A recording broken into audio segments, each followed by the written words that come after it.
so the agenda will be just three things: why nutrition label is important, and how to exactly read the nutrition label. I'll go step by step, and then we're going to review a bunch of products that people sent in. Some people send very detailed kind of specific products with brand name, and this was the intention to review those.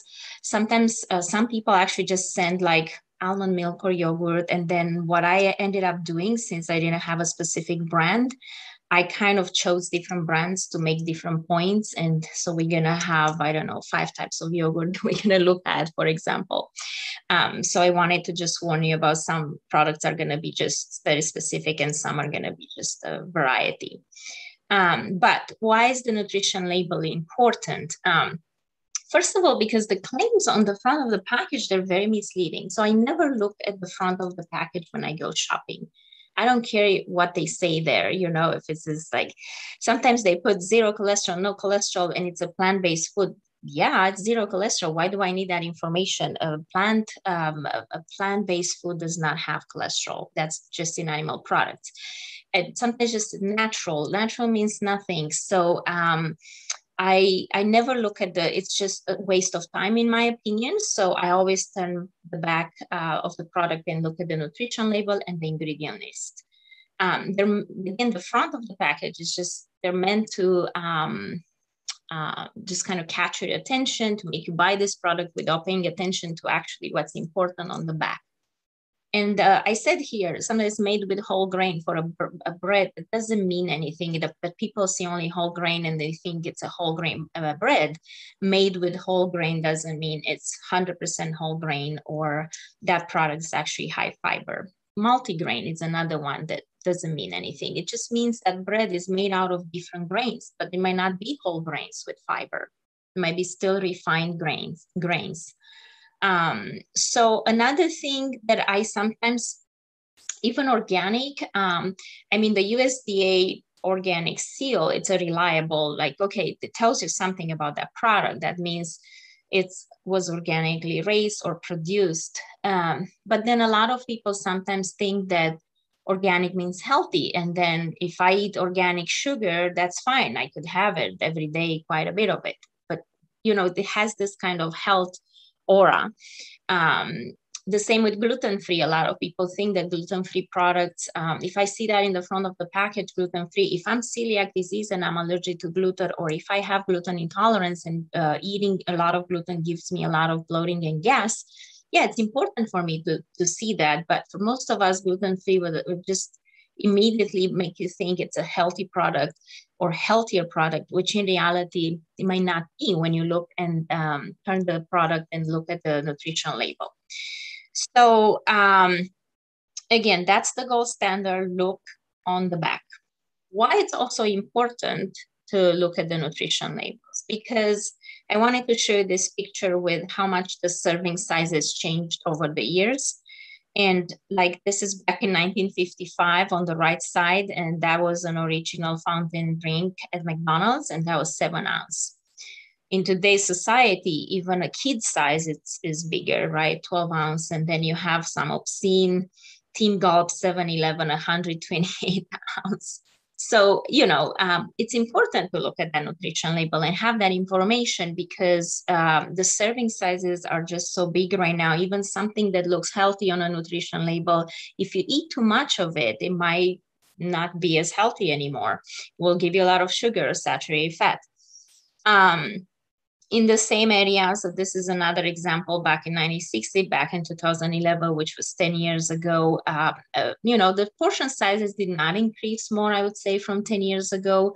If anything, they maybe decreased a bit, but not considerable, not significantly. The same, a burger used to have 3.7 ounces, barely 4, and now we have a quarter pounder that looks as 9.2, and the same with French fries. So it's very important to know, to look at the nutrition label. And the first thing, that's why I wanted to talk about portions, is because you want to look here at the serving size and understand what is that serving that the manufacturer is telling you. because all those numbers are going to base on that serving that they tell you what's a serving, right? The product may have 8 servings in the container, in the package, but you need to know what's a serving. I want to go back a little bit, because a lot of people, and this is a question that I kind of dread as a dietitian, what is the best product? A lot of people want to know just like, what's the best bread? What's the best milk? What's the best yogurt? And, you know, the answer is not simple. I cannot tell you. First of all, there are different brands. And first of all, it will depend on the nutrition label. And this is the goal for today. I want you to learn how to look at the product on the nutrition label and decide if this is good for me or not. But sometimes it depends on the medical conditions you have, and you look specifically to certain things. Maybe something with more carbs for an athlete, it's perfectly fine if that product just has a higher total carbohydrate intake, grams of carbohydrate, and those are good carbs with fiber. But for somebody with diabetes may still not be good if it's that much, right? But somebody that, let's say, exercises a lot and needs more carbs to burn as energy, that's totally fine. So based on your medical condition, sometimes a product can be better or not. Again, your weight goals, some people need to gain weight and they struggle with gaining weight and they need more calories and they need more fats. And some people need to lose weight and they struggle with that and they need less calories and they need less fats. So a product can be healthy for one and not as healthy for the other one. Cultural preferences, that's very important. And also food preferences like taste and texture and mouthfeel. You know, I can't tell you this is the best product because you might taste it and not like it and just say, no, you're not right, Elena. And then affordability too. If I'm saying this is the best product, but you can't really afford it, how is this going to help you? But when you read when you learn how to read the nutrition label, you can find a cheaper product that kind of looks the same or very close, nutritionally speaking, to a product that's more expensive. Again, you might, nutritionally speaking, they might be the same, but you might like one much more than the other one. So, you know, I want people not to ask that question, what's the best product? What's the best bread? I need to know that they're able to decide on their own and judge them based on that nutrition label. They make the best judgment for them and their family. So going back to the nutrition label, we'll take it step by step. We start here, number 1, serving size. Again, we need to understand this product in 1 cup. If I eat 1 cup, I get this amount of calories. I get this amount of saturated. I get this amount of sodium. And then moving forward, again, the serving size is not necessary. It's standardized to the point that a lot of times it's kind of what we want people to, or what we recommend for people to eat. Let's say a cup of pasta, right? Okay, it's not too much, it's not too small of an amount, but a lot of times the portion size does not make sense. A lot of manufacturers will lower the portion size on purpose, so the numbers are lower, and it kind of tricks you because if you're not looking at serving size, you think that, oh, it's low in calories, and low in fat, low in sodium, but you're not looking that, oh, I'm eating 3 times the serving size because the serving is so small. It's 1/3 of a cup, and I'm eating the cup. It's very important to look at that. And then understand that if you have 2 servings per container and you eat the whole container, you're gonna double everything. You're gonna have right now 500 calories, 24 grams of total fat, and 62 grams of carbohydrate instead of those numbers that are listed here. Calories, again, they provide a measure of how much energy you take in from that product. So they give you an idea. It's like, is this a calorie dense product or a low calorie dense product? It's important when you're trying to watch your weight because obviously the more items that are calorie dense you eat in a day, the more calories you gather in a day. So the rule of thumb is that something that's 250 calories or more, it's more calorie dense. Even 200 would be actually probably the best like way to gauge it. Like if it's 200 calories or more per serving, likely it's more caloric dense, you know. So when you're trying to fill yourself up with low calorie dense foods, you want to look for something that's less than 200 calories per serving. General guide, 40 calories or fewer per serving, it's low calorie. Light, a third of the fewer calories. And eating too many calories per day is linked to gaining weight. So again, depending on what that food is, again, 40 calories, it's like really low calorie. If this is, for example, I think this particular label is for a mac and cheese product or something like that. And it, again, for something that can be a meal, you know, 40 calories won't be realistic, right? So it depends on the product. The calorie density, it can be a little bit different, but the idea is the less, the better. Nutrients to limit, those would be the ones in orange, and those are the ones that we tend to eat as much in our society, like saturated fat, trans fat, sodium, sugar. Sugar is not actually yellow in this particular question, particular picture, because it does not have a percentage associated with it. I'll talk separate about it, but the idea is basically to limit those nutrients because those are linked with increased risk of heart disease, some cancers, diabetes, high blood pressure. So we want to limit those and have as less as possible. A quick guide to percentages is that 5% or less is low, 20% or more is high. So when you see 15 next to saturated fat, that doesn't mean it's low for sure, because it's not 5 or less. It's not 20 or more to be high in saturated fat, but it's kind of approaching. So it's on the higher side of saturated fat. Sodium, on the other hand, is 20%. So that means it's high in sodium. So the percentages are helping you to kind of gauge faster, is this, because, you know, grams, milligrams, we all get confused. How much is that? But percentages are easy to, okay, if it's 5 or less, that means low in that nutrient. If it's higher or 20 or more, it's high in that nutrient. And then again, we know the general recommendations are to avoid trans fats, to limit saturated fat to less than 10% of your calories per day. Which for most people translate into no more than 15 grams, 15 to 20 maximum of saturated fat in a day. Also, we recommend for people to replace saturated fat with monounsaturated, polyunsaturated. So you see here, total fat 12 grams. They're required by law to say how much of that total fat is saturated fat. So we know 3 grams out of 12 grams going to be saturated fat. So we assume that the rest of it, which is 9 grams, are actually healthy mono and polyunsaturated fats.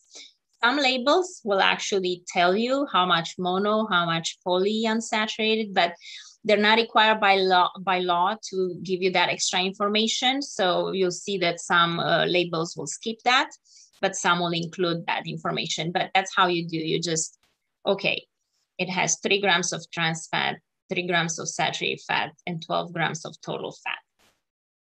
I guess I made a mistake because probably here would be that 6 would be mono and poly combined, because I didn't notice initially that there's 3 grams of saturated fat in this too.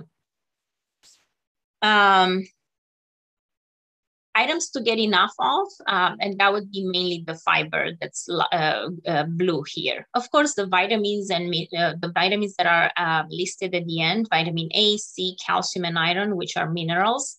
So those would be also important things to get more. Again, they're not necessarily vitamins and minerals of concern in our today's society. In the US, vitamin A, C, calcium, and iron deficiency are rare. A lot of people struggle with getting enough calcium, especially if they're not eating dairy products, and they need to supplement. But the other ones, iron, vitamin A, and C, are not as common as deficiencies, but definitely those can, we need to get enough of too. And they give you here the percentage, which will show you how much this product in a serving will provide from what is the daily recommendation. So for example, we know a serving, like a cup of this product will provide me with 20% of the calcium I need in a day, is based on 1,000 milligram recommendation. So that means a cup of this product gives me 200 milligrams of calcium. So those percentages, that's what they mean. And then with fiber, again, we use the rule of thumb, the higher, the better. So we want for fiber 20% or more. Sorry, I think I'm back to the search. I just realized I clicked by mistake and I went back. So I was at the fiber that we need to get more in our diet because the dietary fiber promotes bowel function and improves actually bowel movement, constipation. It's linked to also with reducing risk of heart disease, can lower blood cholesterol, can lower blood sugar, and can help with weight management because it fills you full. It fills you up, it makes you feel full, and usually high fiber foods are usually plant-based foods, right? Fiber will naturally occur just in fruits, vegetables, legumes, nuts and seeds, and whole grains. So those are all healthy foods that we recommend people to consume for weight loss and for just in general, for general health, to prevent diabetes, heart disease, and cancer. So as I mentioned, those vitamins are also important, especially if you feel like, well, I'm not eating dairy products, I need more calcium. This would be a good product for me, right? Because in a cup gives me about 200 milligrams of calcium. So here I kind of explained, but the percentage of daily value, it's a little bit confusing because it's based on your calorie needs and it's based on a 2,000 calorie diet. But again, some people need to eat less and some people need to eat more. But they use the standard 2,000 calorie diet, and those percentages, what they really mean, they mean that saturated fat 3 grams, that will cover 15% of your 2,000 calorie diet. But again, it's not such a useful information because first of all, you might need the less calories or you might need more calories, and then those numbers will not make sense anymore. That's why I like to use the quick cook guide and just use those percentages as a way to figure out, is it too much of that nutrient or is it good enough? Do I need low? Do I need high? So that's why I like this rule of thumb. 5% or less means low in that nutrient and you need to know what to limit. And 20% or more means high in that nutrient and you need to know what to get enough of. And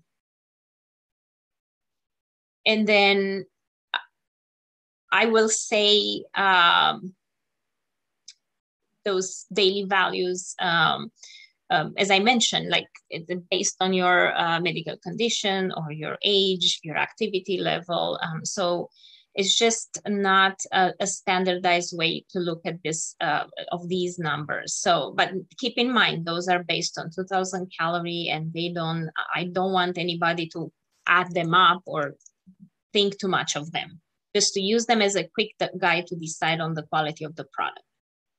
So we're going to jump into products review, and we're going to start with the first one, Buitoni mixed cheese tortellini refrigerated. And it looks like this, the one I found, 3 cheese tortellini.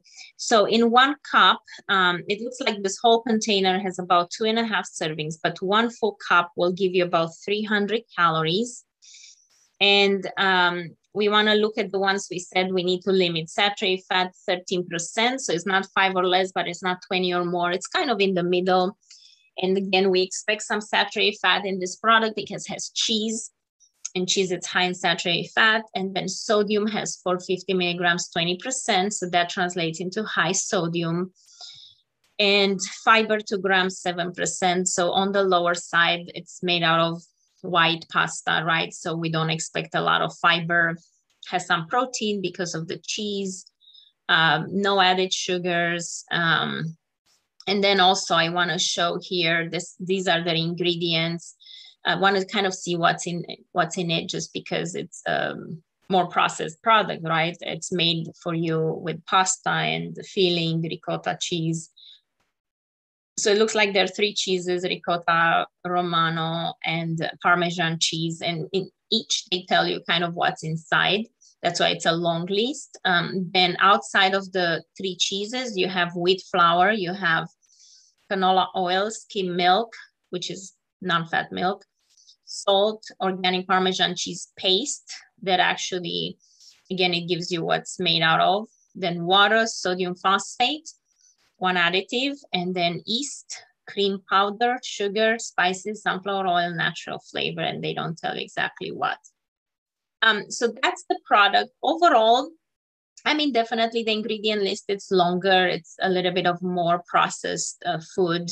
There's no big ingredient here that's a trigger for me. You know, some ingredients are more controversial, even though they're approved as safe by FDA, but they're not, again, there's some controversial things around certain additives, food additives. So the ones that I mentioned here, they don't seem to be in that area.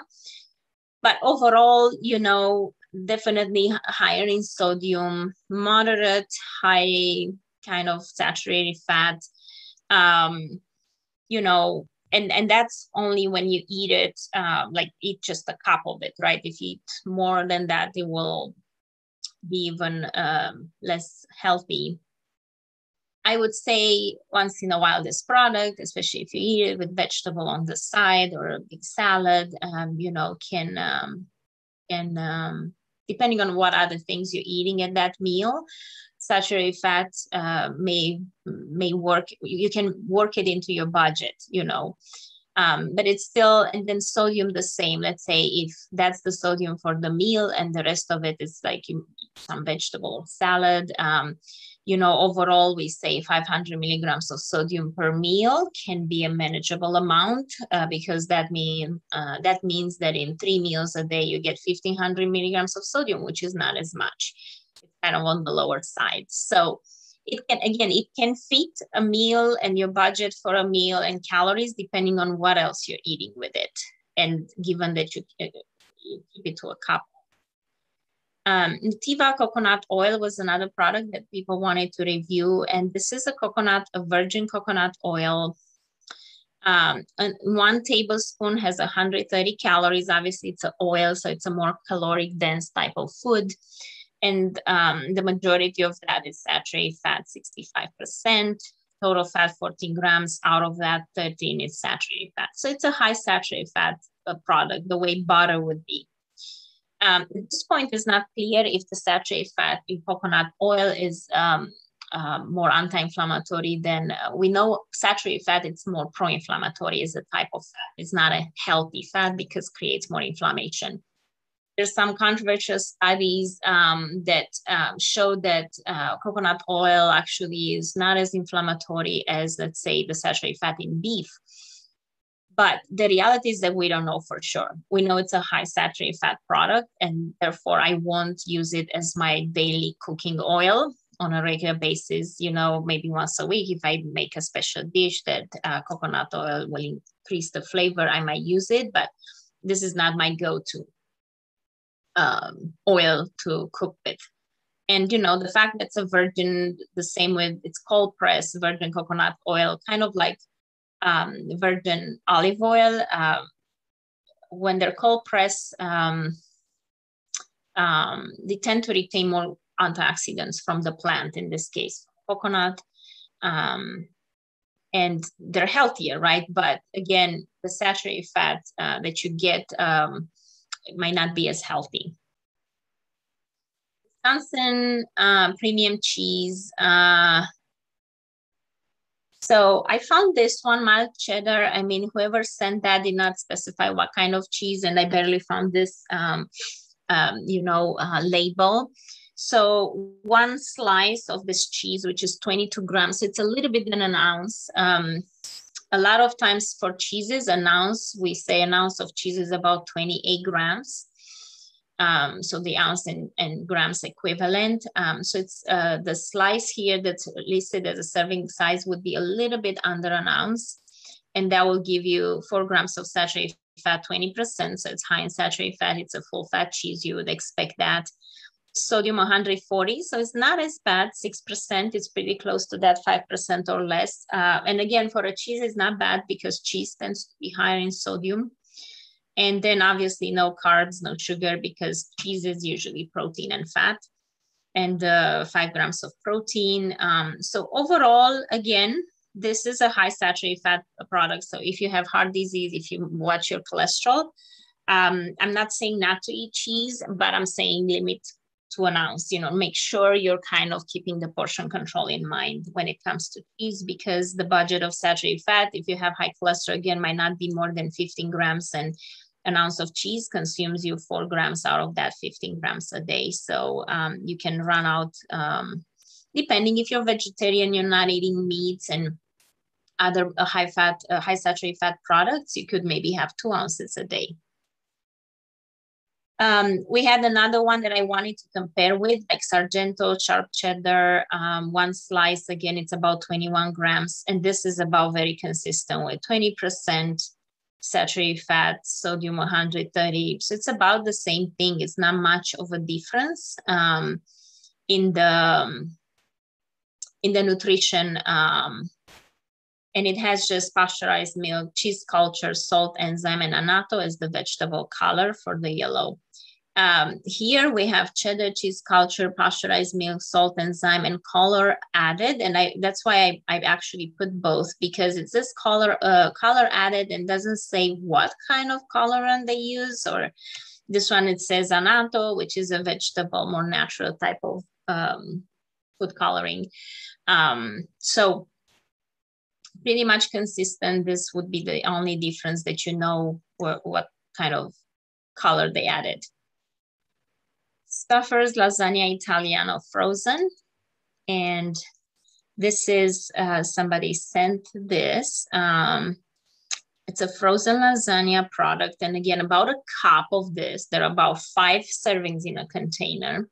So a fifth of this container will give you about 20% saturated fat, 4 grams, because of, I assume, the cheese and the meat. Then about 600 milligrams sodium, that's 25%. And then sugar, 6 grams out of the 29 total carbohydrate. I want to see if I have the ingredients here. So they give you all the ingredients.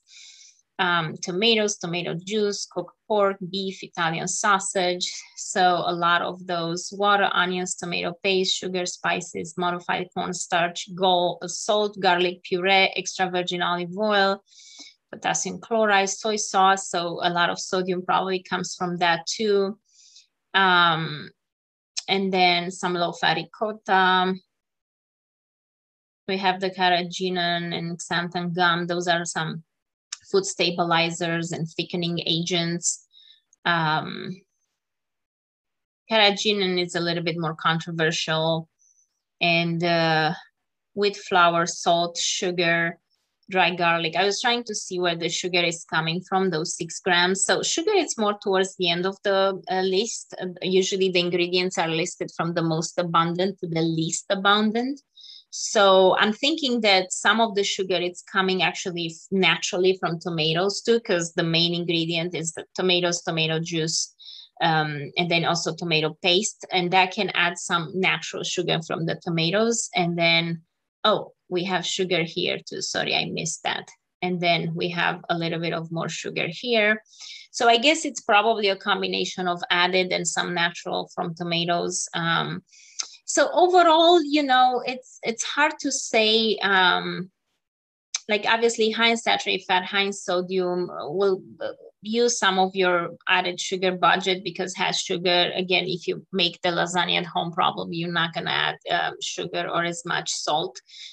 So overall, depending, I would say it's better to cook it at home, lasagna or any other food. But if you can't, or it's not an option, and you like this product, again, a way to eat it would be stick with a cup, make sure you have a big salad with it, and then at least the sodium budget for the meal you're close to that. Again, saturated fat for a meal would be still appropriate depending on what other things you eat that day. And then again, with the sugars, if you're not eating maybe a lot of dessert, overall, you could still fit your budget. As a woman, no more than 24 grams of added sugar a day, and as a man, no more than 36 grams of sugar a day. So you can make it work, but again, depending what your diet looks like on a daily basis for the other meals too. Trader Joe's green tea mochi, it was another product. Again, one piece. There's 6 servings. So there's 6 mochis in a box, and the one piece will be 80 calories, will be about 2 grams saturated fat, so 10%, not too low, not too high. Obviously not much sodium, and then sugars 9 grams. 9 grams, it's about, so 4 grams of sugar, it's about a teaspoon of sugar. And that's another thing that I wanted to show you, how to figure out the grams of sugar, because a lot of times grams for us does not, when you say grams, you don't really know how much is it, right? Especially for sugars. So out of those 9 grams, 8 are added sugars. So if we, because we're interested in added sugars, not natural sugars. So if we divide 8 by 4, we get 2, and that's the number of teaspoons. So there are 2 teaspoons of sugar in one mochi. And then again, 8 grams out of the 24 budget, if you're a woman, that's about a third of your sugar intake in one. So it's not bad. It can fit your budget. The idea is keep it to 1 or 2, you know, don't eat other desserts for the day or not too much. Again, what's in it? It's ice cream with non-fat milk and cream and sugar, and, you know, you have the green tea leaf powder, carrot bean gum, guar gum. Those gums are used as thickening agents, and for most people, those are fine. Not much of a controversy around them. Then you have some other sweet rice flour, tapioca syrup. I mean, again, the number of, and then turmeric extract, spirulina for natural colors. So nothing, no artificial colors, which is good. So overall, it can be a dessert that you can enjoy in moderation. Yogurt, we have, because with yogurt, we had just, I think, 1 or 2 products that were sent. And then I just decided to do a more like a review. You have this 0% fat Greek yogurt, you know, that obviously in 1 cup, you don't get any saturated fat. You get about 7 grams of sugar and protein, quite a bit of protein. Now we look at the ingredient list because like, okay, 7 grams of sugar, it's plain yogurt. How come? And then we see that it's grade A pasteurized skim milk, and then live active yogurt cultures like L. bulgaricus, Thermophilus, Acidophilus, and Bifidus casei.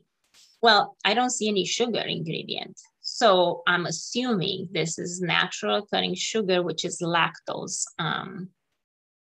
So that's the naturally occurring sugar in milk. It's a type of carbohydrate, and it's a type of disaccharide. That means 2 sugars linked together. So it's a simple sugar. Lactose, it's a simple sugar. That means it just needs 1 enzyme to break the 2 sugar molecules, and now you have sugar crossing in your blood. So it's a natural sugar, and we don't add those 7 grams in the budget of that budget of 24 grams of sugar that I mentioned, that we need to limit in a day. So that's not going to consume, if you eat, let's say, a cup of this yogurt with some fresh fruit, the sugar in fruit and the sugar that's naturally in this yogurt are not going to consume that 24 grams of added sugar in a day. So overall, this is a good product, healthy. And then we have, I wanted to compare with the total Fayet yogurt, so non-fat. So in a cup, you get about 35% saturated fat, 7 grams. That's about almost half of your budget in a day. So 35%, right? It's quite a bit. So I wanted to see the difference that you still have the sugars, right? Because that's the naturally occurring lactose. You still have the protein. I mean, this is a container, it's not a cup. So I think it has a little bit, it has 200 grams and this is 227. So that's why Actually doesn't, I mean, the protein is less, but the sugar is more, which doesn't make a lot of sense. But anyhow, I would say I wanted to show you that the saturated fat, it's quite a bit in a container of total fat Fayet. Then we have a flavor Fayet, total fat, that will have now, besides the saturated fat that we have here still at 22%, 4.5 grams. We also have the sugars, 11 grams, that will give you, they give you the information includes 7 grams added sugar. So out of the 11, we know 4 of them are naturally occurring sugars in the lactose, and then 7 of them are added. And we could check here the ingredients, what kind of sugar they use. They use cane sugar, then also some cornstarch, and some strawberry juice concentrate, lemon juice concentrate. So all those will add to that added sugar. And we have some natural flavors and fruit pectin, which helps with thickening. So again, not as great, right? High saturated fat, more sugar, kind of like a dessert. I mean, when you compare with the mochi, a cup of this container, right? This container, 150 grams, would give you more sugar than that mochi. And, you know, that's a dessert. This is, it's considered a food.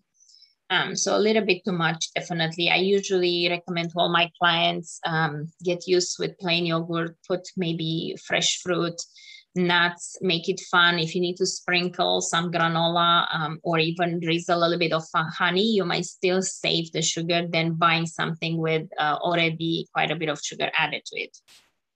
I mean, your plate can be even worse. We look here, 21 grams of sugar. And again, some of those sugars are natural lactose, but most of them are added because we look at the ingredient and we see, you know, the second ingredient after the reduced fat milk is sugar. Then we have non-fat milk. Then we have high fructose corn syrup. So the first 4 ingredients, 2 of the first 4 ingredients are sugar. So we know that those 21 grams that are added here, that are listed here, a lot of those are added sugar, not natural sugars. So definitely, you know, in terms of fat is in the middle because they combine the reduced fat with the non-fat. So it's not too high in saturated fat, but it is full of sugar. This is definitely dessert. And then we have the French style yogurt Oui, BioPlate, vanilla. 1 container, 5 ounce would give you about 15 grams of sugar. So still quite a bit. If you divide that by 4, that's about 4 teaspoons, right? A little bit, yeah, around 4 teaspoons. And then 27% saturated fat, 5 grams because it's full fat. And again, quite high in sugar. So not necessarily something that I would recommend to eat on a regular basis, daily basis. Maybe if you need to treat yourself once in a while. Brown cow, whole milk yogurt, cream top, again, saturated fat, about 15% in 1 tub. Not as bad, right? Just because also it's a whole milk and has the cream top kind of listed, you'd expect to be even more. And we've seen yogurts with much more. But still kind of more than non-fat, low-fat yogurts. And then sugar, 7 grams, includes 0 added sugar because it's a plain one. So we know that this is the lactose. So it's good that they gave us this information to kind of reinforce the fact that we assumed it's a natural lactose. So this would be overall a good product. If you, let's say, if you don't like the non-fat products or low-fat products, and this is a whole milk, but doesn't seem to go over 20% budget of saturated fat, I think actually for a full-fat yogurt, it's a pretty good choice, this one. And again, if you can add some fresh fruit, some healthy nuts to it, it's probably pretty yummy. We also have Siggi's. For the flavored, and I put all those strawberries because I wanted to be consistent with the type of fruit for the flavor. And I like that they have,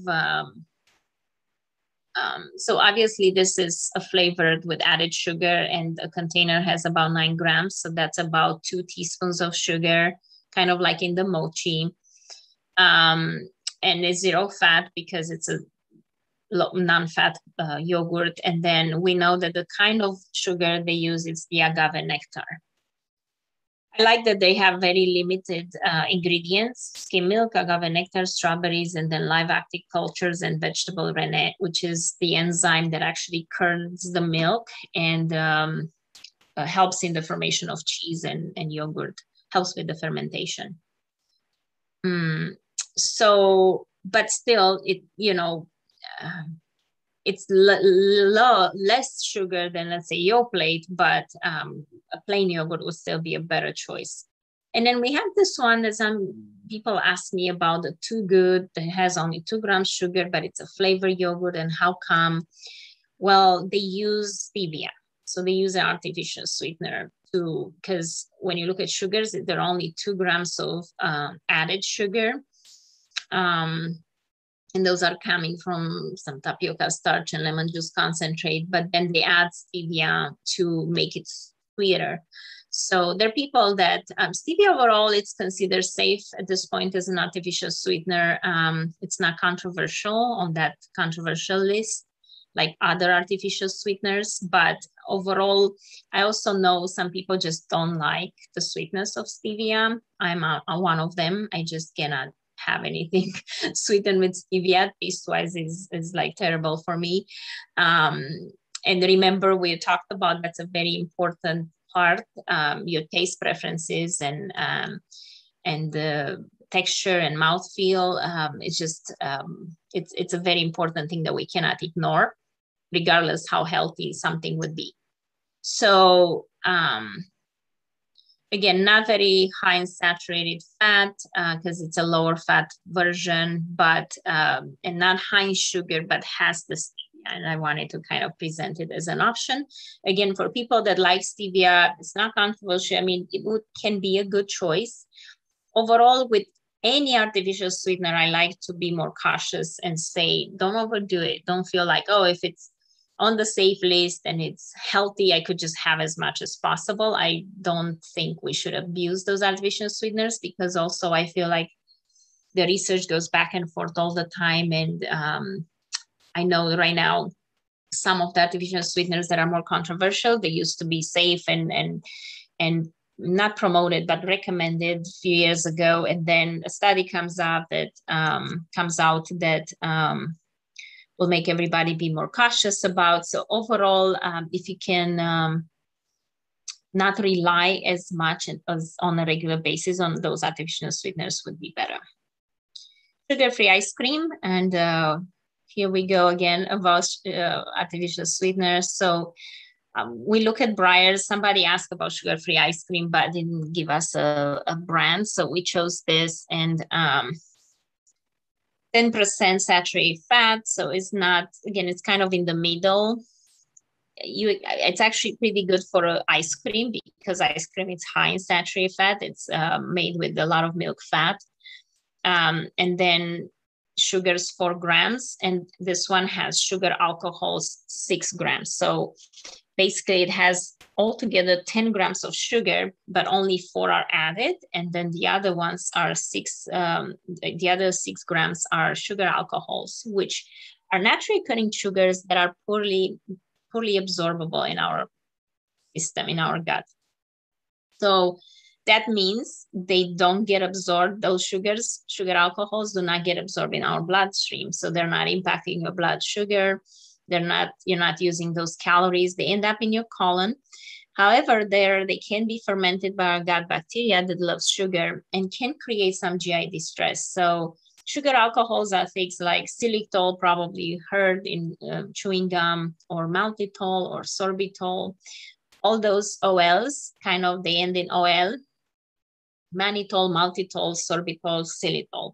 And basically what they do, if you eat a lot of them, they might actually create some bloating, diarrhea, some GI distress because, again, they're not unhealthy. They're natural sugars, but they're poorly absorbed, and then they would end up in your colon, and bacteria will feed on those and will create more fermentation in your gut. And that can actually affect your GI symptoms. So this would be a good option overall. So it has nothing artificial. So those natural sugar alcohols, and then some sugar. As long as you keep it to a serving, half a cup. Calories 80 is not bad. So portion control, this would be a good product.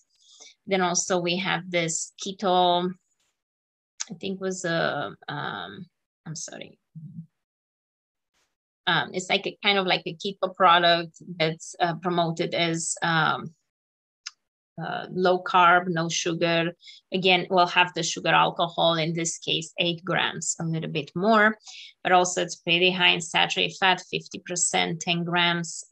So that's quite a bit. If you have high cholesterol, maybe not the best choice.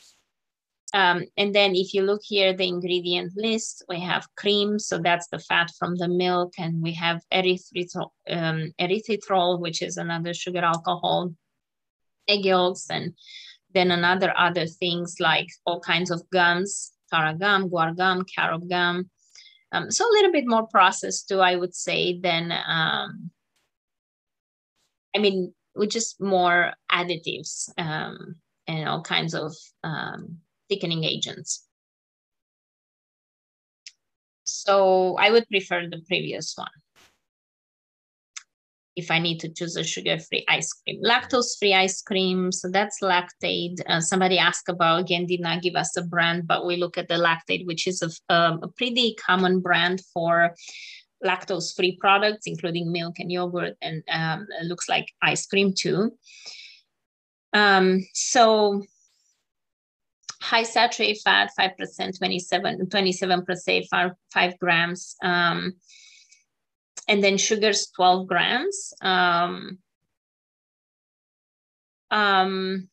would say, again, for an ice cream, this is half a cup. You would probably, I don't think we have the ingredient list. Yeah, we don't have the ingredient list to look a little bit more in detail, but this is added sugar, a lot of it probably. So 12 grams would be divided by 4 would be about 3 teaspoons. So 1 tablespoon for half a cup. That can fit your budget. Saturated fat the same. If you stick with the serving, can be a good choice overall. I think it matters how often, how much we have of those things. It's a dessert, overall, so cannot be that healthy that we could eat as much as we would like.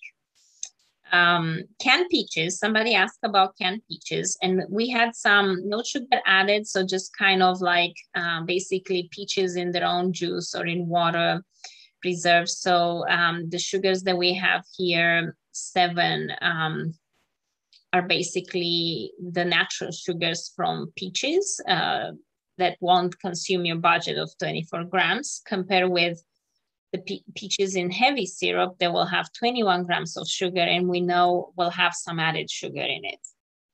This particular label won't tell us how much, because the new label that was supposed to be approved and coming actually in place in 2018 was actually shut down by the previous administration, and they stopped going forward with it. The new nutrition label was supposed to basically force the manufacturer to put on the sugars how much is natural, how much is added, to kind of give us that information.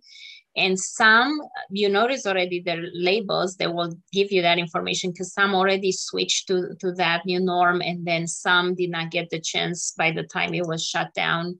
So you're going to see a combination of just sugars that are altogether natural occurring and added, and then sugars with the specification how much is added and how much is naturally based.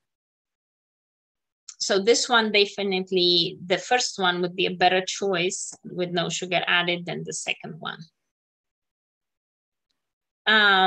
Cottage cheese. So this is basic cottage cheese, 4% milk fat. So cottage cheese, I want to know, like half a cup, it's about 90 calories. It's about 8% saturated fat. So again, not necessarily that bad.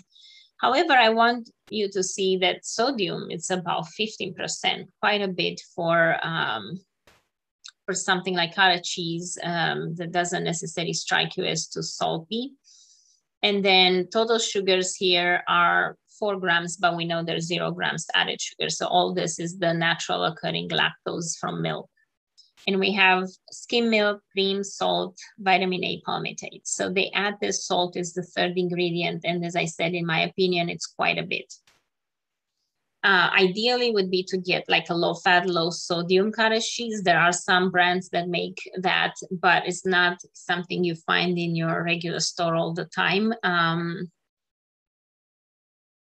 And then we have a low fat that we wanted to compare with. So that will give you for half a cup. That's interesting. It's about the same. And it's the same amount. But this one actually has even more sodium added. So for cottage cheese, I would look for a low fat and low sodium if able. The low sodium part will be harder to find because low fat, you find it easier. Almond milk. With almond milk, again, somebody sent just almond milk. So I look at different brands to show you some points to look for a almond milk label. So 1 cup, it's only 30 calories. Almond milk is also called water milk. It's just very low in everything. And when you look here, it's total fat 2.5 grams, total carbohydrate 1 gram, protein 1 gram. So it's very low in everything. This is not something I wrote here. Most of these nutrients are artificially added during processing. Definitely those vitamins are added, right? I mean, almond milk is water milk in the sense that it has the nutrition of 2 almonds in the whole container.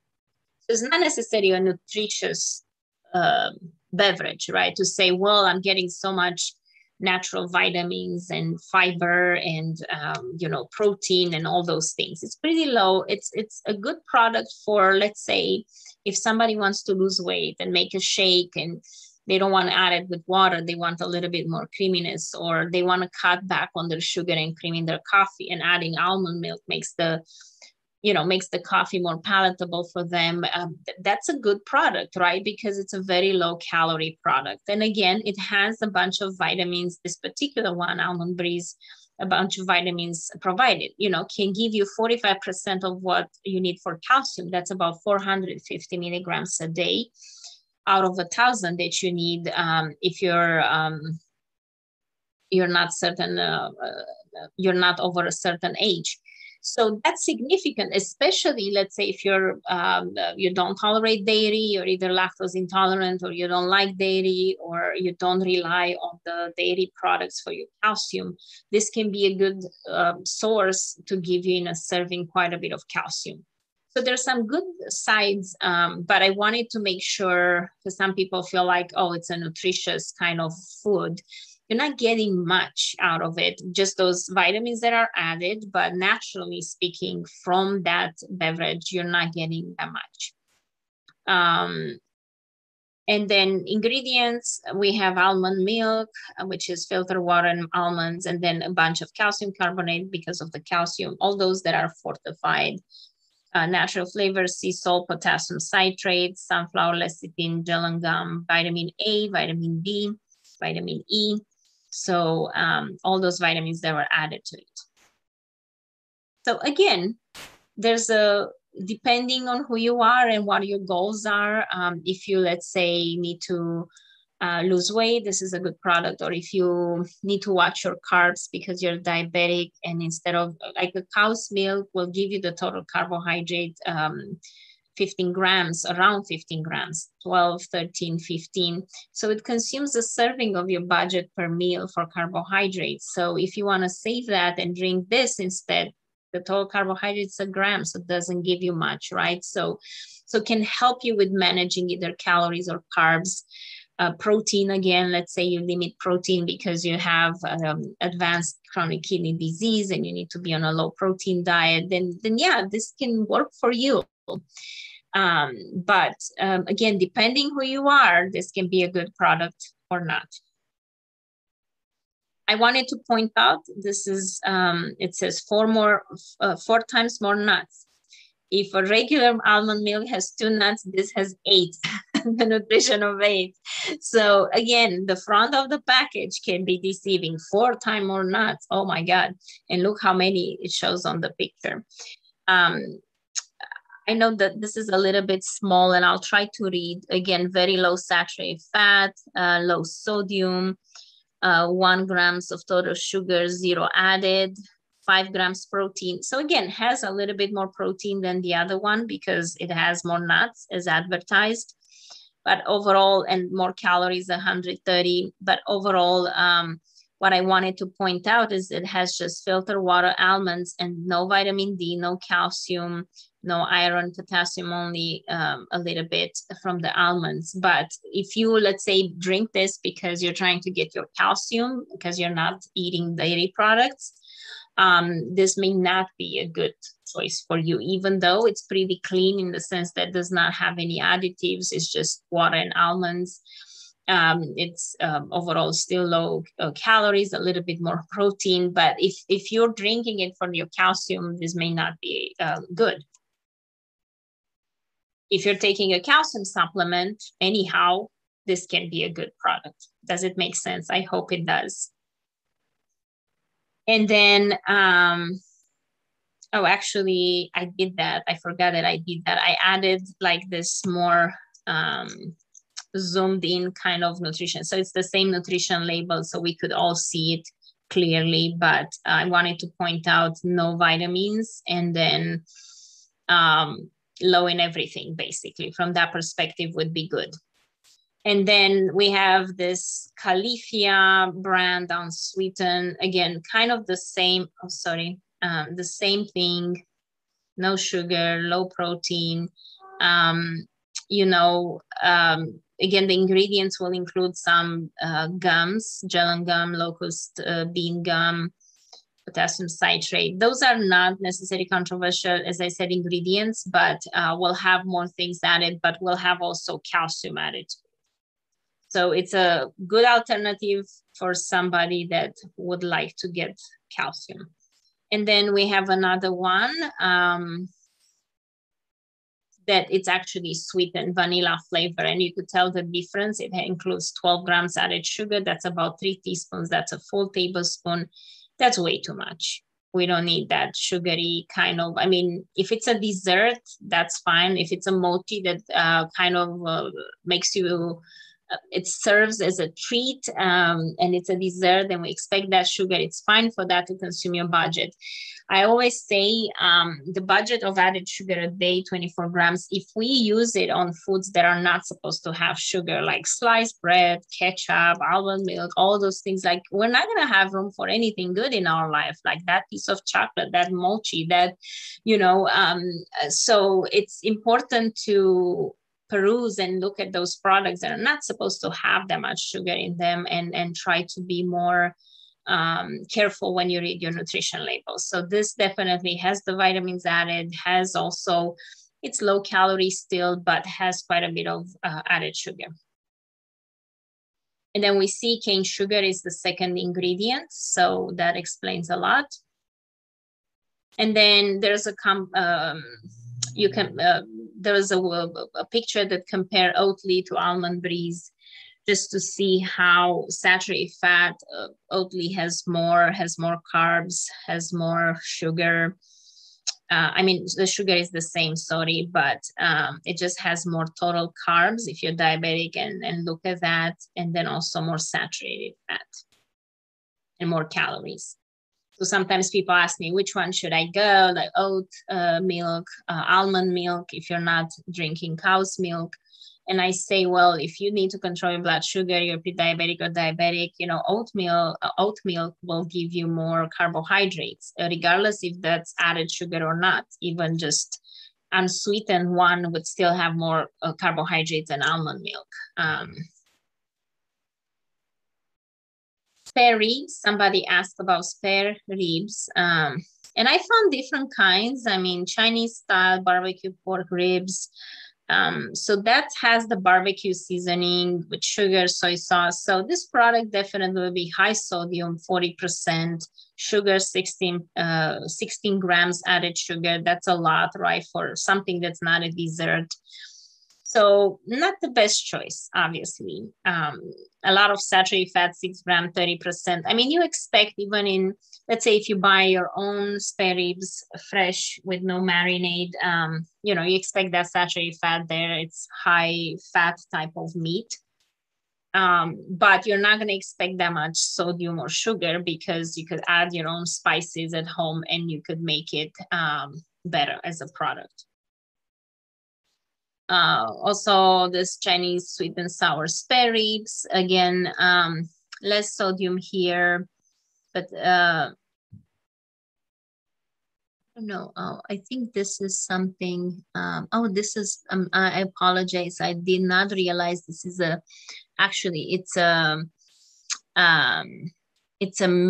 seasoning mix.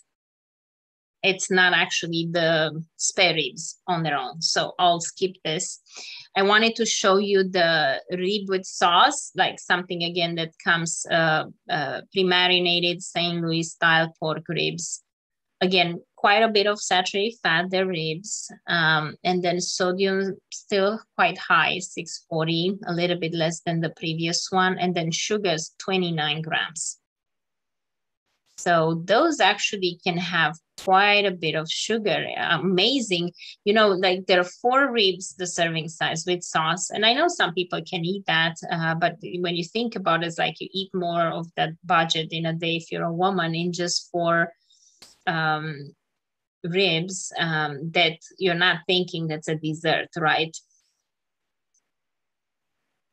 And then you have the normal spare ribs, again, still high in saturated fat because, you know, they're 4 ounce.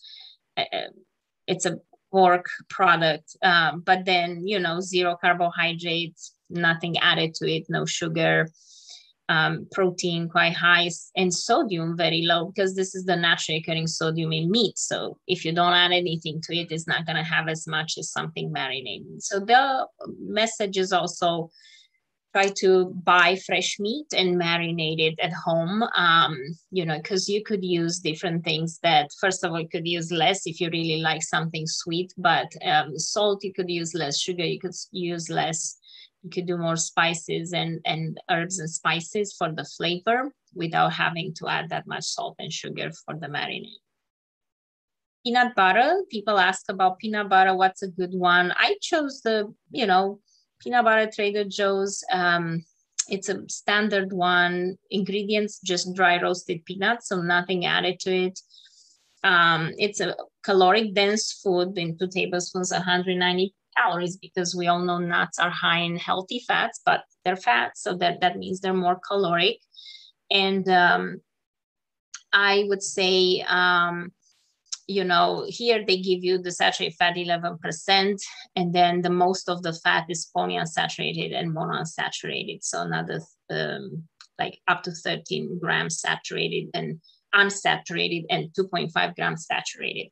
So the fats, I wanted to make a point, the fats in nature come in a combination of saturated and unsaturated. You're never going to find a product that's 100% saturated or it's 100% unsaturated. So even olive oil, which we all know it's a healthy fat, or avocado, if you go and look at the nutrition label for olive oil, you'll see that about 8% of that is saturated fat. I mean, we'll have some saturated fat, but the majority of fat in that olive oil, it's monounsaturated. So that's kind of what makes that fat monounsaturated, but doesn't mean it's 100%. So this percentage, I won't be bothered by it. I'm not going to say 5% or less would be good for a peanut butter, because you're not going to find any peanut butter. Because if it wasn't, let's say if it would be a peanut butter with 5% or less, it would not be spreadable at room temperature. It will be more liquid. So in order for a fat to be spreadable, that's the saturation. Think about coconut oil, it's solid at room temperature. Think about butters, think about lard, or, you know, the piece of fat on a meat. So anything that's spreadable, you expect, you know, at least about 10, 12% saturated fat in this case. And then total carbs, 7 grams, 1 gram of sugar only. And that's natural sugar from peanuts. And so this is a good product. And again, doesn't have that sodium at all. This is unsalted. Even the salted version at Trader Joe's that has a little bit more flavor, definitely, actually, it's pretty low. The percentage is 5% or low. But it's labeled as salted. And a lot of times people think that, oh, it's probably high sodium, but it's not. Then we have Skippy, which is a more processed type of peanut butter. So saturated fat, 3 grams, 15%. So has a little bit more, and 3 grams of sugar. You know, calories, it's about the same. However, when you look at the ingredient list, roasted peanuts is the first one. The second is sugar. So definitely it has some added sugar. We know those 3 grams are not natural sugars from almonds, from peanuts. And then also the third ingredient is the hydrogenated vegetable oil, which hydrogenated vegetable oil means trans fats. Again, because they listed 0 here, it means that those trans fats per serving are less than 0.5 grams, but still that doesn't mean it's 0, 0. It means that it has some trans fats, because we know hydrogenated vegetable oil is listed here. But the law allows the manufacturer to put 0 grams trans fat if it's per serving less than 0.5. However, we have a very low recommendation for trans fats, and we want to limit them as much as possible, and 2 grams or less a day. So when you have, let's say, when a serving gives you 0.5, that's a fourth already, 25% of what you need in a day. So that can be significant. So definitely not a good choice, this one, compared with the Trader Joe's one. Mac and cheese, somebody asked about the mac and cheese, and I wanted just to point out, mac and cheese, all of them will be higher in sodium, especially a boxed one. I looked at different ones, and they're all high in sodium. That means, you know, 300, 400 plus milligrams per serving. But I wanted to highlight this product, the Vita rotini and cheese and broccoli here, that makes it healthier, right? You see those little spats of broccoli. And then in a cup, you get 410 calories, 16 grams of fat, 4.5 of those are saturated, which again, it's a higher percentage, it's over 20%. And then look at the sodium, 1,109, it's almost 1,200 milligrams of sodium in 1 cup of this. I mean, it's very high in sodium. And I wanted to shock you with that. And then I think this is our last product, the Premier Protein Shake. Somebody asked about it, if this is a healthy shake. It's 160 calories, total sugar 1 gram, no added sugars. And then, you know, low saturated fat. So it looks good. It's fortified with vitamins and everything overall. But unfortunately, there are some like sucralose and acesulfame potassium and carrageenan. Those are all more controversial ingredients, and sucralose and acesulfame potassium are artificial sweeteners, but they're the 2 kinds that are more controversial. And I won't say this is a product. I know some people use it for weight management because it's a protein shake. It fills you up. It's not very caloric. You kind of replace a meal with it. Some of my clients are are using it this way, but as I said, may not be the product and the brand to use on a regular basis, like every day, just because of those products, those ingredients. So definitely something more processed and a little bit more controversial. And I wanted to have you, for you to have this resource from CSPI, Center of Science in the Public Interest, which is a non-for-profit organization that they pushed actually the nutrition label back in the 70s. They are the ones that advocated from the beginning for us to have a nutrition label. And they really kind of advocate for nutrition, and they have good information overall. For years, I've been receiving their newsletter, health letter, Nutrition Action, it's called, and they're always interesting articles and, you know, kind of up-to-date reviewing products they have in that newsletter. It's like, actually, it's a good, they have 10 publications a year. They don't have 12. So there are a couple of months that they combine. So they issue just one.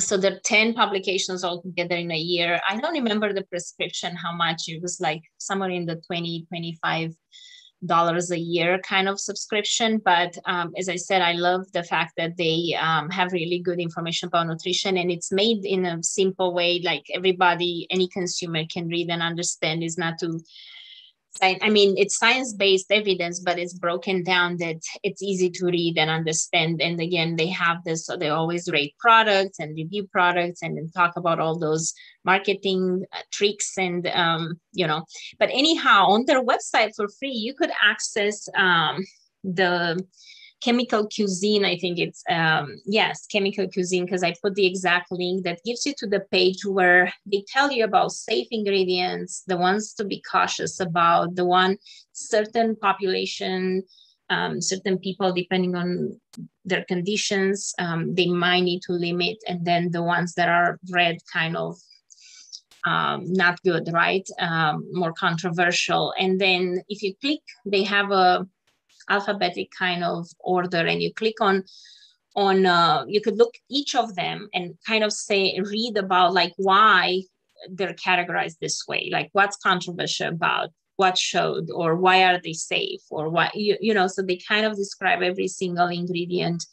And it's a great resource because a lot of people don't know much about those ingredients that we read on the ingredient list. And again, sometimes you read about, this is not good for you, or this is, or sometimes it sounds like even ascorbic acid sounds like, oh, something strange, but it's just vitamin C. So that's actually good. And it's added to food as a preservative.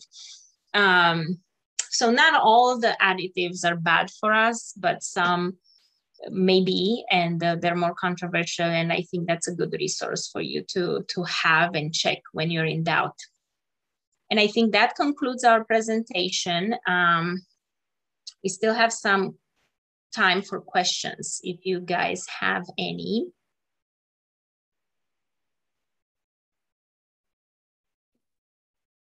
Hi, can you hear me? Yes. Great. Now we would like to invite you to not turn on your camera and unmute yourself if you have any questions, or if there were other products that we could perhaps look up right now and share screen with you and talk through more about what you were expecting. Like I said earlier, this is the first time we've done this sort of presentation, and we're looking for any kind of recommendation to improve. Hi, Carol. Hi. Have anything to add? I have a question. I'm going through chemo now. It's been 4 weeks now, and I've got another 5 months ahead. And food has zero flavor and zero interest. I was the one who asked about the mochi and also the almond butter with the jam. I'm trying to find things that will taste like something under the circumstances. And I'm also losing weight terribly. So short of going to Ensure, which I really dread the thought of, can you make some suggestions about things that would have flavor and be nutritionally valuable? Yeah, and thank you for your question, Carol. And this is a perfect example of like sometimes how we need to individualize this kind of all the nutrition recommendations. So for someone like you going through this right now for the next for the like 6 months, right? You had one down, 5 more to go. You're losing weight. Like I usually say as a dietitian, you need to your kind of main goal would be to try to avoid that further weight loss and maintain your nutrition status. And that means you want to eat those calories. And even things that I review and I said too high in saturated fat, yeah, it's not good for your cholesterol. We're talking about short-lived 6 months, you need to do it. And if those high saturated fat products is good for you right now, go for it. Just I would focus on that more calorie dense and 250 plus per serving type of foods that will taste good. Taste is a challenge, and when foods are not tasting like anything, a lot of my patients say they taste like everything tastes like cardboard that doesn't have any flavor. So what can help with that? Adding, when you serve any food that you're eating, adding sprinkling a little bit of salt and squeeze a little bit of lemon juice on top. Even though on that peanut butter and jam cracker may not sound good, actually what's gonna do when you do that, salt and sour, which would be lemon juice, actually that can balance your taste buds to the point that you're finally gonna be able to taste that peanut butter and jelly. Okay. So this is what I recommend for the cardboard tasting. Just your taste buds are out of whack because of the side effects of the chemo. And you need to add that to every single food. And again, don't worry about the sodium. I'm not saying to pour like a teaspoon of salt, you just sprinkle extra and everybody. And then if you don't taste, like add a little bit more, and then until you finally start tasting, so it's kind of a trial and error. And this is what I recommend to go around that. But no, go ahead. I'm sorry. Yeah, so you'll have to just kind of find, as I said, those more caloric dense foods and liberalize your diet as much as possible. And unfortunately, if you need to use Ensure Plus or things that are more caloric, you could. Some people make their own shakes too with a lot of like banana, avocado, full fat Greek yogurt. So then you can concentrate calories in a shake that you could make it based on your food preference. One of the things I read something about rinsing my mouth with baking soda before eating. Do you know anything about that? Yeah, water, salt, and baking soda can help when you rinse it before eating, can help with keeping the mouth clean, and also it can help to some extent to actually create more of a taste experience. So you could definitely try that. I usually recommend in a cup of water, a quarter of a teaspoon of salt, a quarter of a teaspoon of baking soda. Together? And then, a quarter of a teaspoon with a quarter of a teaspoon, and then a cup of water, and then you make that soup and freshly every day. Yeah. Okay. Thank you very much. You're welcome. Someone wanted you to comment on a specific product from Trader Joe's, and it's called unsweetened non-dairy hemp beverage. I went ahead and I tried to look for the image, so you don't have to worry about that. I couldn't find the nutrition label for the specific Trader Joe's a drink, but I found a similar one called from Pacific Foods with this nutrition label. It doesn't give us any saturated fat, but looks like which is interesting because all the nutrition labels should have that, but it looks like doing the math. So 4 grams, it's unsaturated, and then 0.5 would be saturated fat. So it's low saturated fat kind of product. 3 grams of protein, doesn't tell me. It's unsweetened, so should not have any added sugar. I would say, because I think this, hopefully after this presentation, everybody now it's more comfortable to look at the nutrition label and spot those things that we talked about. So go to Trader Joe's or look at home if you have it and look and say, is it low calorie? Likely it is, because that's what we have in front of us here. does it have added sugar? If yes, how much? If it's not high saturated fat, not high sugar, it should be a good product. Again, if you're like Carol and you're trying to gain weight, may not be. You might want to do full fat milk or coconut milk for now, because those are more caloric dense and you want to maximize the calories. So overall, the hemp milk, it's very similar with almond milk, oat milk in that category of lower calorie, lower saturated fat type of milk alternatives. Okay, can you hear me? Yes. Hi. Okay, sorry, the video doesn't seem to work, so I wasn't quite sure. It says that the host was disabled. But hi, Elena.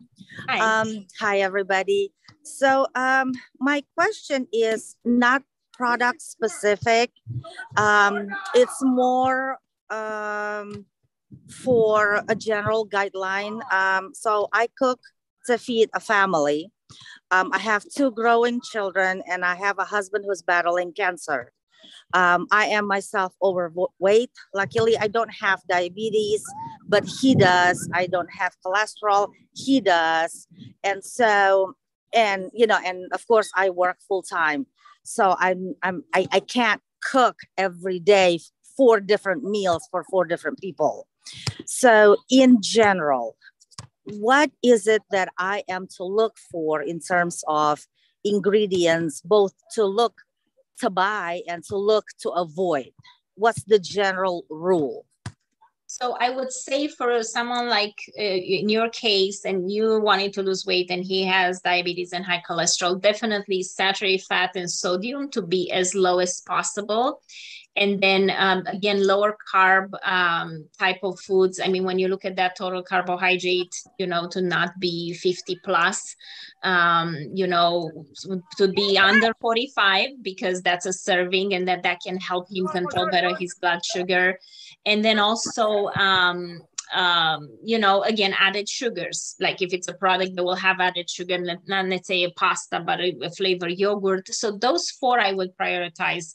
Look at saturated fat, sodium, sugar, and total carbohydrates. And then, that will help you, because likely this is going to be a lower type of calorie dense type of food and good for health in general. And for kids, I mean, if you need to, let's say it's on the thinner side and needs to gain weight or needs to get more calories and they're growing, you could add certain things to their own. Let's say you buy a product that's, again, lower calorie, lower saturated fat, lower carb, but you could add certain things to their meal or to add an extra snack in a day for them to kind of get more calories this way. So they might get less at the meal, but they could eat a little bit more often. Or you could, sometimes I say, add some butter in their pasta, or some extra cheese on the side, because you could do that for them if they need that. If they don't need, you could that would be healthy for the whole family. But I have a son that's picky and doesn't eat much, and I need to push calories. So I always do that kind of thing for him. I'm not adding for the whole pot when I'm making, let's say, pasta, or if I'm making a rice. But with him, I add those extra calories for him in his bowl. But those 4 would be kind of essential to watch: total carbs, sugar, saturated fat, and sodium.